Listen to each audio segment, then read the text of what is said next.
जय हिंद दोस्तों, स्वागत है आप सभी का आपके अपने परिवार वन प्लस क्लासेज में। दोस्तों चलिए, आज का क्लास बहुत ही एनर्जी और बहुत ही उत्साह के साथ शुरुआत करते हैं। दोस्तों सबसे मोस्ट इम्पॉर्टेंट बात आज ये है कि दोस्तों आज का जो चैप्टर है भाग 2 सिटीजनशिप, ये मतलब केवल एग्ज़ाम के पॉइंट ऑफ व्यू से बहुत ही इम्पॉर्टेंट नहीं है दोस्तों।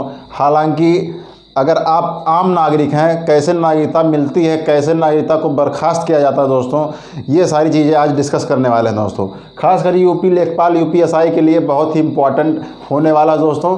तो चलिए उसी एनर्जी के साथ आज का सेशन स्टार्ट करते हैं दोस्तों, बिना लेट किए हुए। दोस्तों वीडियो को शेयर करते रहिए दोस्तों, अगर अच्छा लगे तो कमेंट करते रहिएगा, कमेंट कर दीजिएगा। चलिए स्टार्ट करते हैं। अनुच्छेद 5 में क्या कहा गया है, जो भाग 2 है नागरिकता, अनुच्छेद 5 से 11 दिया गया है दोस्तों। अनुच्छेद 5 में क्या कहा गया है, अनुच्छेद 5 में ये कहा गया है दोस्तों, संविधान के प्रारंभ में नागरिकता, संविधान के प्रारंभ में नागरिकता, क्या संविधान के प्रारंभ में नागरिकता। संविधान के प्रारंभ का मतलब यहाँ हो ये हो गया भैया कि 26 जनवरी 1950 को जब हमारा संविधान लागू हो गया था, उसके बारे में ये बताया। संविधान के प्रारंभ में नागरिकता 26 जनवरी 1950 को, जब से यह संविधान लागू हुआ था दोस्तों। इसमें दोस्तों 3 कंडीशन दिया हुआ, फर्स्ट, सेकेंड एंड थर्ड। दोस्तों फर्स्ट में क्या है, फर्स्ट में यह है उसका जन्म भारत में हुआ हो। क्या? उसका जन्म भारत में हुआ हो, फर्स्ट कंडीशन ये है। एंड सेकेंड इज उसके माता पिता का जन्म, उसके माता पिता का जन्म भी भारत में हुआ हो, भारत में हुआ हो। थर्ड क्या है दोस्तों, संविधान के लागू होने के, संविधान के लागू होने के 5 साल पहले ही दोस्तों, 5 साल पहले ही वह भारत का निवासी हो।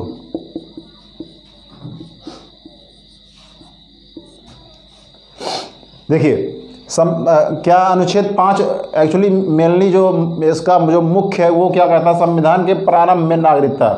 मतलब जब 26 जनवरी 1950 को संविधान लागू हुआ था, उसके प्रारंभ में नागरिकता की बात अनुच्छेद 5 कहता है। इसमें 3 कंडीशन है।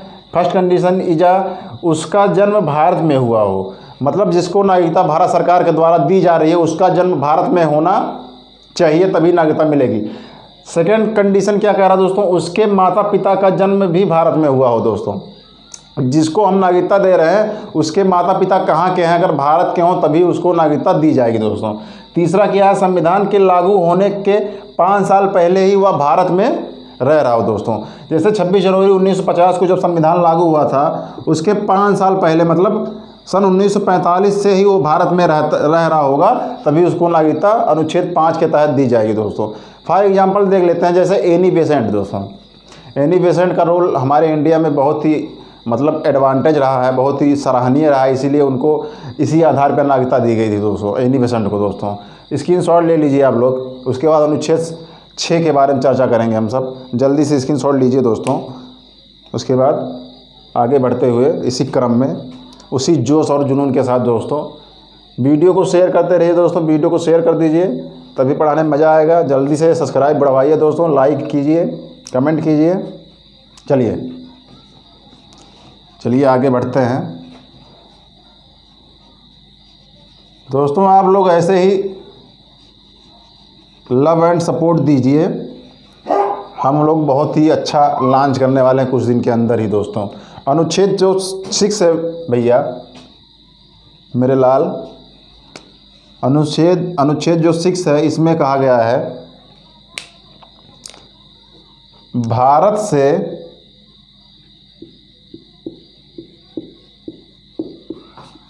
पाकिस्तान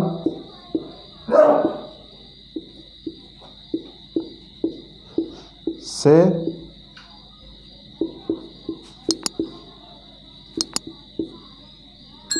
व्यक्तियों को नागरिकता।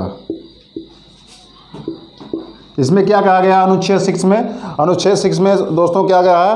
पाकिस्तान से भारत में आए लोगों को, व्यक्तियों को नागरिकता दी जाएगी। दोस्तों कहने का मतलब ये है कि इसमें जो एक 26 जुलाई 1948 ये दोस्तों क्या था, यही डेट निश्चित कर दिया गया था कि अगर इसके बाद में आएंगे दोस्तों, क्या अगर इसके बाद में आएंगे तो कम से कम 6 माह तक आपको भारत में रहना पड़ेगा। उसके बाद आप रजिस्ट्रेशन के थ्रू नागरिकता ग्रहण कर सकते हैं। अगर इसके पहले आए हैं तो ऑटोमेटिक नागरिकता मिल जाएगी दोस्तों। तो संविधान का जो अनुच्छेद 6 है, नागरिकता में अनुच्छेद जो 6 है, भारत से पाकिस्तान में आए हुए व्यक्तियों को नागरिकता दी जाती है दोस्तों यहाँ पे अनुच्छेद 6 के अकॉर्डिंग। ठीक है, जल्दी से सॉल्व लीजिए। अनुच्छेद 7 देखते हैं हम सब। अनुच्छेद 7 देखते हैं। अनुच्छेद 7 में क्या है देख लेते हैं जल्दी। बहुत रैपिडली दोस्तों हम सब चलने वाले हैं यहाँ पे। आई होप हो सकता है कल से मैथ का भी क्लास स्टार्ट कर दिया जाए दोस्तों, बड़े ही आगाज के साथ दोस्तों। तो आप लोग ऐसे ही बने रहिएगा। अनुच्छेद 7 में क्या है दोस्तों? अनुच्छेद जो 6 था उसमें यह कहा गया था कि भारत से पाकिस्तान में आए हुए व्यक्ति को, लेकिन अनुच्छेद 7 में यह कहा गया है कि पाकिस्तान से भारत आए हुए लोगों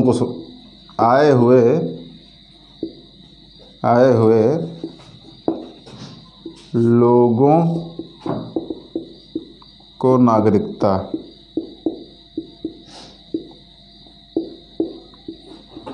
अब देखिए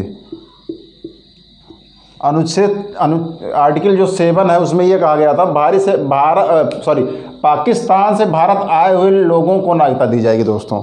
तो जो पाकिस्तान से जो इसमें भी डेट दोस्तों फिक्स कर दिया गया था 1 मार्च 1947। देखिए ये एक्चुअली देखिए ये डेटवा जब याद रखिएगा ना तो आराम से याद हो जाएगा दोस्तों। 1 मार्च 1947 के पहले देखिए जब भारत का विभाजन हुआ था, भारत और पाकिस्तान बना था दोस्तों 1947 में। तो कुछ लोग क्या थे, कुछ लोग मतलब किसी के बहकाव में आकर या मतलब अपने स्वार्थ में आकर पाकिस्तान में चले गए थे। उनको लग रहा था कि भैया पाकिस्तान जो है वो बहुत अच्छा देश है, मतलब बहुत अच्छा देश बनने जा रहा है और वहाँ पे हम लोगों को ज़्यादा खुशी मिलेगी, ज़्यादा पैसा कमाएंगे, ज़्यादा खुश रहेंगे दोस्तों। क्योंकि उस समय क्या आज भी दोस्तों पाकिस्तान के साथ अमेरिका रहता है, तो इसलिए कुछ लोग मतलब जो चाटुकारिता करते हैं दोस्तों वो लोग चले गए थे। लेकिन हमारा जो भारत का संविधान देखिए कितना अच्छा है भैया। जो लोग गए थे उनको भी अगर भारत में आना फिर से चाहते हैं तो उनको भी नागरिकता दी जाती है यहाँ पर दोस्तों। इसमें डेट रख दी गई थी 1 मार्च 1947। 1 मार्च 1947 के बाद जो भी मतलब पाकिस्तान से भारत आ रहा है, जो भी पाकिस्तान से दोस्तों भारत आ रहा है उसको 6 माह तक तो पहले भारत में रहे, 6 माह तक भारत में रहे। उसके बाद एक रजिस्ट्रेशन के थ्रू उसको नागरिकता दी जाएगी दोस्तों। लेकिन अगर इसके पहले कोई चला गया है दोस्तों, अगर इसके पहले कोई चला गया है तो उसको बड़े आसानी से भारत की नागरिकता मिल जाती थी दोस्तों आर्टिकल 7 के अकॉर्डिंग। चलिए आगे बढ़ते हैं। स्क्रीनशॉट ले लीजिए। अनुच्छेद 8 देख लेते हैं। अनुच्छेद 8 में क्या कहा गया है? अनुच्छेद 8 में कहा गया है, अनुच्छेद 8 में भारत से बाहर रह रहा बच्चा यदि उसके माता पिता भारत के नागरिक हों। देखिए दोस्तों इसमें यह कहा गया था कि मतलब काफ़ी लोग फ़ॉरेन में पढ़ने चले जाते हैं दोस्तों। मतलब जैसे मान लीजिए कोई शादी करके वहीं फ़ॉरेन में जाके बस गया, लेकिन पहले भारत में रह रहा हो दोस्तों, तो वहाँ मतलब जो उसका बच्चा है अगर वो तैयारी कर रहा है और वहीं शादी कर लिया दोस्तों, लेकिन अगर उसके माता पिता भारत में रह रहे हैं तो उसको स्वतः नागरिकता मिल जाएगी। ये वंश के आधार पर होता है। अभी हम आगे डिस्कस करेंगे कि नागरिकता कितने प्रकार से दी जाती है और कितने प्रकार से छीनी जाती है दोस्तों। तो आर्टिकल 8 में कहा गया भारत से बाहर रह रहा है बच्चा, यदि उसके माता पिता भारत के नागरिक होंगे तो उसको नागरिकता भारत की दी जाएगी, मिल जाएगी दोस्तों। ठीक है, आगे बढ़िए, स्क्रीनशॉट ले लीजिए, आगे बढ़ते हैं, देखते हैं अगला क्रम क्या है। अगला क्रम क्या है दोस्तों, आर्टिकल 9 क्या है, आर्टिकल 9 में देख लेते हैं। आर्टिकल 9 में ये बताया गया है कि यदि विदेशी नागरिकता लेने पर भारत की नागरिकता स्वतः समाप्त हो जाएगी। भैया भारत की नागरिकता स्वतः समाप्त हो जाएगी।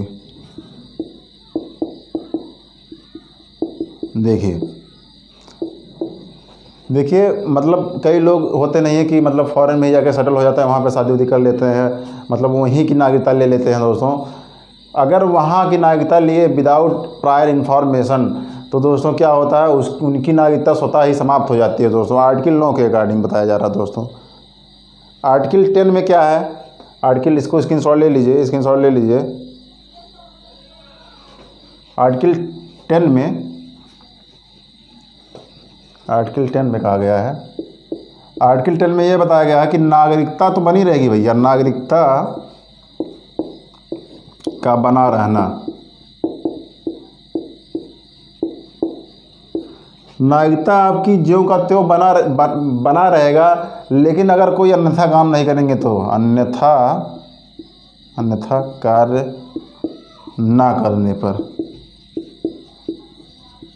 मतलब अगर राष्ट्र विरोधी कोई भी काम कर रहे हैं तो आपकी नागरिकता यहाँ पे समाप्त हो जाएगी आर्टिकल 10 के अकॉर्डिंग दोस्तों। ये आर्टिकल 10 था। आर्टिकल 11 में देखते हैं, आर्टिकल 11 में क्या है। आर्टिकल 11 में क्या है, आर्टिकल 11 में है भैया जो नागरिकता संबंधी कानून है उसको संसद बनाएगा, जो पार्लियामेंट नागरिकता संबंधी कानून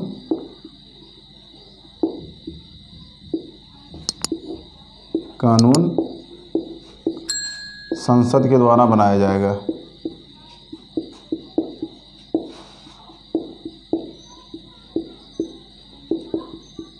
देखिए इसीलिए अभी जो NRC को लेकर मतलब जो भी रिफॉर्म हो रहे हैं उसको लेकर मतलब बहुत लोग धरना दे रहे हैं कि क्यों ये किया जा रहा है, लेकिन अनुच्छेद 11 ही उनको ये मतलब अगर इनकी वजह से मोदी जी का मेजॉरिटी अभी बहुत ज़्यादा है तो इसीलिए वो पूर्ण बहुमत में होने के बाद वो NRC जैसे नागरिकता जो एक्ट है उसको ला रहे हैं दोस्तों। काफ़ी पहले 1955 में भी नागरिकता अधिनियम आया था दोस्तों, ये 1955 का ही चल रहा था। इसमें संशोधन और ज़रूरी भी था दोस्तों, बहुत ही ज़्यादा इम्पोर्टेंट भी था, क्योंकि एक दस्तावेज हो गया है, धीरे धीरे हर एक जगह लागू होने जा रहा है दोस्तों। अब ये जो संसद द्वारा बनाया जाता है तो संसद के किस मंत्रालय जो द्वारा बनाया जाता है, तो भैया गृह मंत्रालय द्वारा बनाया जाता है। एक बार क्वेश्चन पूछा गया कि नागरिकता संसद के द्वारा तो बनाई जाती है, लेकिन किस मंत्रालय द्वारा बनाई जाती है, भारत सरकार किस मंत्रालय द्वारा बनाई जाती है, तो भैया जो होम मिनिस्ट्री है उसको ये अधिकार है कि ये सिटीजनशिप का जो है वो बनाए दोस्तों। ये रहा। अब चलिए देख लेते हैं, आगे देख लेते हैं कि नागरिकता कैसे छीनी जाती है और कैसे मिलती है दोस्तों। तो अब ये देखते हैं नागरिकता कैसे दिया जाता है और नागरिकता को कैसे छीना जाता है दोस्तों। तो नागरिकता 5 विधियों के द्वारा दिया जाता है और 3 विधि के द्वारा छीना जाता है। तो पहले हम देख लेते हैं कि किस विधि के द्वारा दिया जाता है दोस्तों। तो पहला है नागरिकता अधिनियम 1955। इसके तहत 5 विधियों से हम भारत की नागरिकता किसी को भी दे सकते हैं। अब ये देखिए इसमें कौन कौन सी विधि है, एक एक करके हम देख लेते हैं। 1955 देखिए, अभी तक जो संशोधन हुआ मतलब 1955 हुआ था, फिर 1986 हुआ था दोस्तों, 1986 हुआ था दोस्तों। उसके बाद 1992 हुआ था, क्या 1992 हुआ था। उसके बाद 2003, फिर 2005, ठीक है। तो 1955 के अकॉर्डिंग 5 विधियों द्वारा बताया गया है दोस्तों। अब पहले हम देख लेते हैं इसमें 5 विधि क्या है। इसमें यह कहा गया है कि किसी को भी जो 1986 के पहले भारत में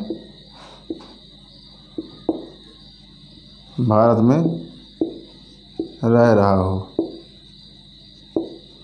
उसको भारत की नागरिकता दी जाएगी, नागरिकता दी जाएगी। अब देखिए दोस्तों, किसी को भी 1986 के पहले भारत में अगर कोई रह रहा है तो उसको नागरिकता भारत की दी जाएगी दोस्तों। देखिए मतलब कितना गलत था ये, क्योंकि भैया इसमें यह कहा गया था मतलब किसी को भी हम नागरिकता दे सकते हैं, लेकिन भारत सरकार को ये लगा कि नहीं, यहाँ कुछ गलत कर रहे हैं, क्योंकि किसी को भी नागरिकता देना ठीक नहीं है। पहले उसको जांच परख लेना चाहिए कि मतलब देश विरोधी काम कर रहा है कि नहीं कर रहा है दोस्तों, इसीलिए कहा गया है। इसीलिए इसमें सुधार हुआ जब 2003 में, जब जो 2003 में कहा गया कि 2003 में आया कि पहले अगर इनवैलिड तरीके से अगर आपको पाया गया कि भारत में नागरिकता ग्रहण कर लिए हैं, किसी को पैसा वैसा देकर घूस खिलाकर, जानते हैं आप अपने भारत में बहुत बड़ी कमी है भ्रष्टाचार दोस्तों। उसके बहुत मतलब ये जो समझ लीजिए, जो भारत का एक लोकतंत्र का ढांचा है वो बिगड़ जा रहा है दोस्तों, जो भ्रष्टाचार बहुत बड़ा जरिया है। तो इनवैलिड तरीके से उनको 2003 में हटा दिया गया था, पहला हो गया। दूसरा क्या है, इसमें थोड़ा शॉर्ट थोड़ा ले लीजिए, अभी मिटा दें इसको, उसके बाद आगे बढ़ते हैं।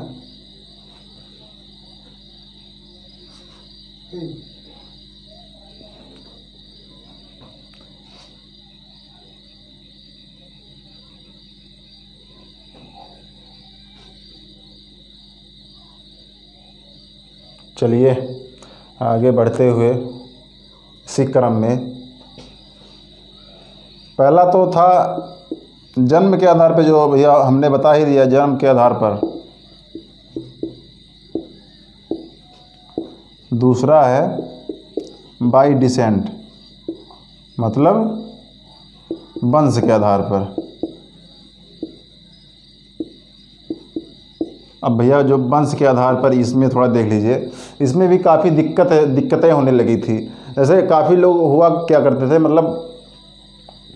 मतलब बाहर के लोग आते थे और यहाँ की जो लड़कियाँ थी उनको बहला फुसलाकर शादी कर लेते थे। उसके बाद मतलब उससे बच्चा पैदा करवाकर उसको नागरिकता भाई वंश के आधार पर ही, तो मतलब उसकी मम्मी तो यहीं की थी ना। तो इसमें यह कहा गया कि मतलब माता या पिता में से भी कोई एक अगर भारत का नागरिक होगा तो उसको वंश के आधार पर नागरिकता दी जाएगी। तो एक्चुअली होता क्या था, इसमें भी बहुत बड़ी गलती हो जाती थी, तो इसीलिए इसको भी सुधारा गया दोस्तों। अब देख लीजिए, दूसरा हो गया। तीसरा था बाय रजिस्ट्रेशन।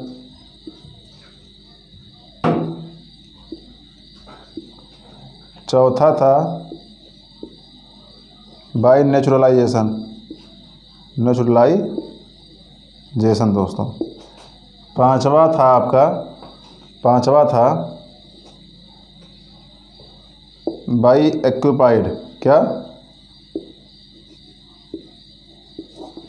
देख लीजिए, थोड़ा इसको समझते हैं कि बाय डिसेंट आपको बता ही दिया। बाय रजिस्ट्रेशन मतलब एक रजिस्ट्रेशन के थ्रू आपको नागरिकता दी जाती थी। बाय नेचुरलाइजेशन मतलब देसीकरण का मतलब थोड़ा यहाँ समझ लीजिए। देसीकरण का मतलब होता क्या है दोस्तों? देसीकरण का मतलब ये होता है कि कम से कम आपको भारत में 10 साल रहना पड़ेगा दोस्तों। 10 साल के बाद पूरे मतलब एक देसीकरण का मतलब ये होता है कि आप भारत में पूरे तरीके से एकदम ढल जाइए दोस्तों। उसके अकॉर्डिंग देसीकरण इसी को कहा जाता है दोस्तों।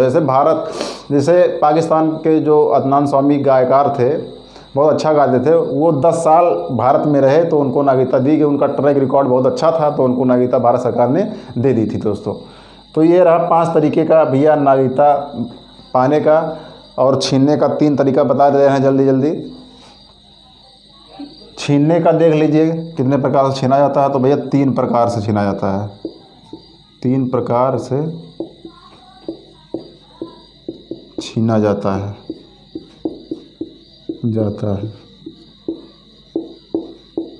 पहला होता है वंचित कर देना,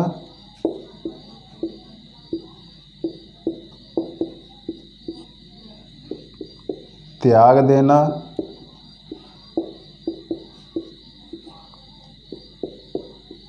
बर्खास्त कर देना। तीसरा क्या होता है?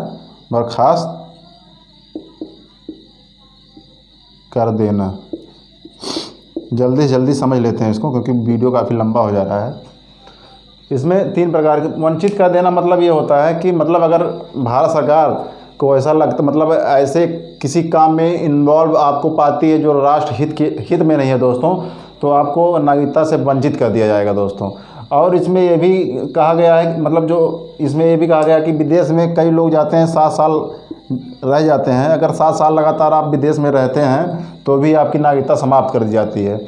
और त्याग देना मतलब अगर आप विदेशी नागरिकता कोई भी ले लेते हैं तो यहाँ की नागरिकता स्वतः समाप्त हो जाएगी दोस्तों। बर्खास्त कर देना मतलब यही होता है कि दोस्तों अगर भारत में अगर मान लीजिए भारत में अगर आप रह रहे हैं और कुछ ऐसे आंतरिक मामले में, कुछ ऐसे आंतरिक एवं बाह्य मामलों में हस्तक्षेप कर रहे हैं जो राष्ट्र हित के लिए है दोस्तों, तो भी आपको बर्खास्त कर दिया जाएगा। तो नागरिकता ये 3 प्रकार से छीना जाता है दोस्तों। ऐसे ही दोस्तों बने रहिएगा वीडियो में, हम रोज़ कुछ ना कुछ नया लाएंगे। आज भाग 2 पढ़ाए हैं नागरिकता, कल फंडामेंटल राइट्स, जो कि बहुत ही मोस्ट इम्पॉर्टेंट चैप्टर है पॉलिटी का दोस्तों। तो आप लोग बिल्कुल कहीं जाइएगा मत, कल इसी टाइम में वीडियो आप अपलोड हो जाएगा फंडामेंटल राइट्स, जो कि मतलब बहुत ही इम्पॉर्टेंट सेगमेंट है और वहाँ से क्वेश्चन भरपूर पूछा जाता है दोस्तों। तो आप लोग ऐसे ही बने रहिएगा। अभी तक अगर चैनल को सब्सक्राइब नहीं किए हैं भैया तो चैनल सब्सक्राइब कर दीजिए, लाइक का बटन दबा दीजिए, घंटी भी दबा दीजिए दोस्तों, ताकि हम अगर नया वीडियो डालें सबसे पहले आप ही के पास पहुंचे दोस्तों। तो ये रहा आज का सेशन, उम्मीद है आप लोगों को काफ़ी अच्छा लगा होगा दोस्तों। मिलते हैं नेक्स्ट वीडियो में। जय हिंद।